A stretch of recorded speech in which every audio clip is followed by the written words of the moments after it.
রাগের মাথায় আপনি সন্তানকে বললেন তুই মর, ফেরেশতারা বলল আমিন।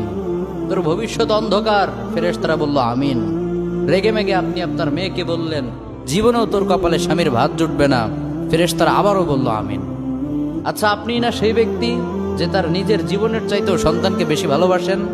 আপনি না সেই ব্যক্তি যে তার সন্তানের জন্য হাসতে হাসতে নিজের জীবনটাও দিয়ে দিতে পারেন? আপনি না সেই ব্যক্তি যে আল্লাহর কাছে নিজের চাইতেও সন্তানের জন্য বেশি দোয়া করে? তাহলে কি করে নিজের হাতে নিজের সন্তানের এত বড় ক্ষতি করতে পারলেন? Doesn't make any sense. Common sense বলতে কিচ্ছু নাই আপনাদের। আপনারা কি জানেন না আপনাদের রাগের মাথায় বদদোয়া করাগুলো ফেরেশতারা আমিন বলে? দাওয়াতুল ওয়ালিদ আলা ওয়ালাদি, বাবা মা তার সন্তানের জন্য যেই দোয়া করে সেটা ভালো হোক কিংবা বদদোয়া হোক, আল্লাহ সেটাই কবুল করে নেয়। এজন্য খবরদার, নেভার কার্স ইউর চিলড্রেন। রাগের মাথায় কখনো সন্তানকে অভিশাপ করবেন না। খুব বেশি রাগ উঠে গেলে তার জন্য উল্টা